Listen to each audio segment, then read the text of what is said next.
Ramachandrapuram assembly నియోజకవర్గ incharge పిల్లి సూర్యప్రకాష్ గడప గడపకి మన ప్రభుత్వంలో భాగంగా కందులపాలెం గ్రామంలో పర్యటిస్తున్నారు. ప్రస్తుతం ఆయన మనతో ఉన్నారు, మాట్లాడే ప్రయత్నం చేద్దాం.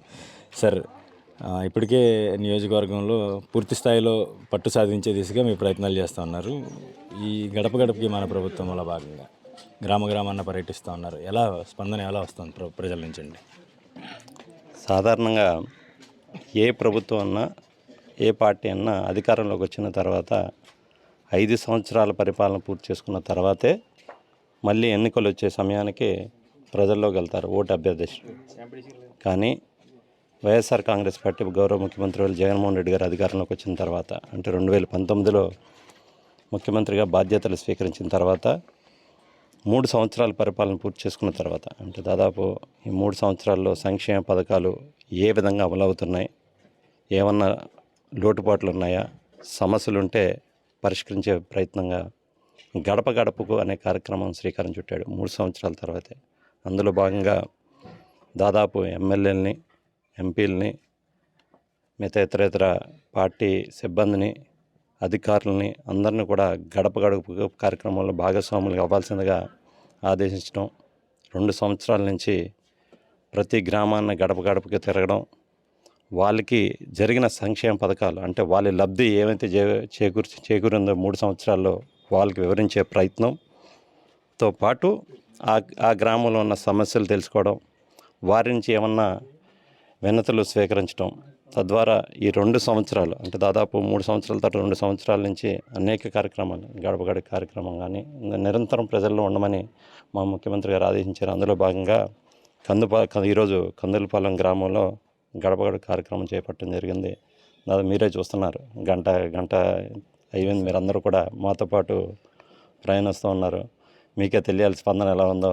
చాలా అద్భుతంగా కింద స్థాయిలో ప్రత్యేకించి బడుగు బలహీన వర్గాల్లో అయితే ప్రతి ఇంట్లో కూడా అనేక సంక్షేమ కార్యక్రమాలు లబ్ధి చేకూర్చడం జరిగింది. ఇంకా నాకు తెలిసి రాబోయే ఎన్నికల్లో 2024 ఎన్నికల్లో నేనైతే బలంగా చెప్పగలుగుతున్నాను, ఈ నియోజకవర్గంలో వైఎస్ఆర్ కాంగ్రెస్ పార్టీ గెలుపు ఖాయమని నేనైతే భావిస్తున్నాను. అంటే మీ నాన్నగారు చాలా సీనియర్ పొలిటీషియన్గా ఈ నియోజకవర్గంలో ఉన్నారు. ఆయన మంత్రిగా పనిచేశారు, ప్రస్తుతం రాజ్యసభ సభ్యులుగా ఉన్నారు.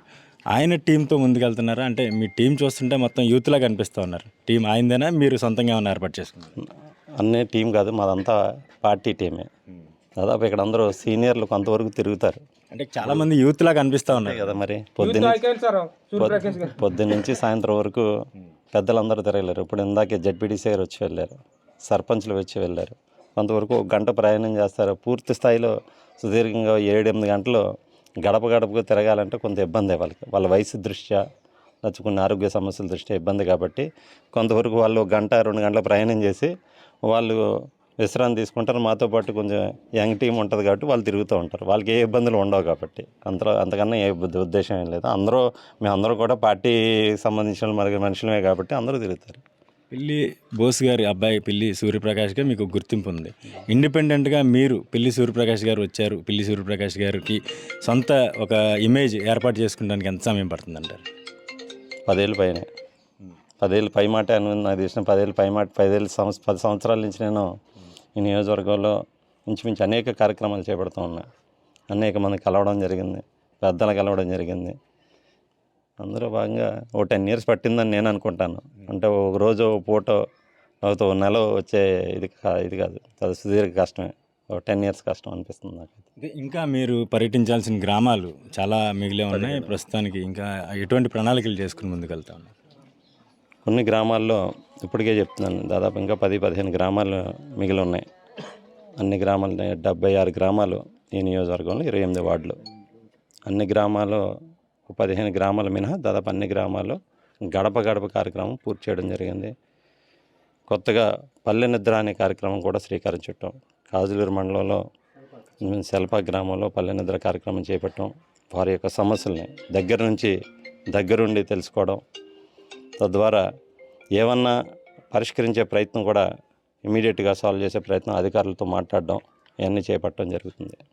సరే, అంటే మీరు నియోజకవర్గంలో చూసుకుంటే మిమ్మల్ని ఇన్ఛార్జిగా ముందుగా ప్రకటించారు. ఇప్పటికే మీరు క్షేత్రస్థాయిలో పర్యటనలు చేస్తూ ఉన్న పరిస్థితి. అదే టీడీపీ జనసేనకు సంబంధించి ఇక్కడ అభ్యర్థి ఎవరు అనేది ఏ పార్టీకి కేటాయిస్తారనేది కూడా ఇప్పటివరకు ఒక స్పష్టత అయితే లేదు. దీనికి సంబంధించి మీకు ఏ విధంగా ప్లస్ అయ్యే అవకాశం ఉందంట? 4 సంవత్సరాల నుంచి ఏ విధమైన కార్యక్రమాలు చేపట్టలేదు అపోజిషన్ పార్టీ వాళ్ళు. అంటే వాళ్ళకి అవకాశం లేదు. ఇక్కడ ఈ ప్రభుత్వం వచ్చిన తర్వాత మీకు సంక్షేమ కార్యక్రమాలు అమలు చేసే తీరు విధానం ఒకసారి మీరు గమనించాలి.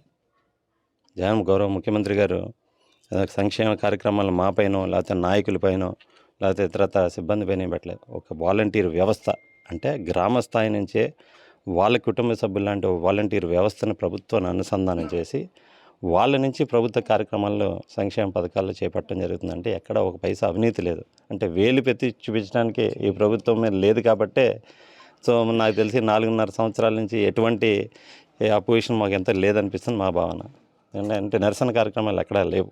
రామచంద్రపురం నియోజకవర్గంలో తమకు ఇప్పటివరకు పోటీ లేదని కూడా సూర్యప్రకాష్ స్పష్టం చేస్తూ ఉన్నారు. ఇప్పటివరకు టీడీపీ జనసేనకు సంబంధించి అభ్యర్థులు ఎవరనేది ఖరారు కాని నేపథ్యంలో మరోవైపు గత 4.5 ఏళ్ళుగా కూడా ఎటువంటి కార్యక్రమాలు ఇక్కడ నిర్వహించేందుకు కూడా ఎవరు ముందుకు రాకపోవడంతో తనకు పూర్తిగా ఇక్కడ స్వేచ్ఛ లభించిందని, మరోవైపు వైఎస్ఆర్ కాంగ్రెస్ పార్టీ అభ్యర్థిగా తాను ఇక్కడ విజయం సాధించడంతో పాటు మరోసారి జగన్మోహన్ రెడ్డిని సీఎంగా చూడాలని తను ఆకాంక్షిస్తున్నట్టుగా కూడా ఆయన చెప్తా ఉన్నారు.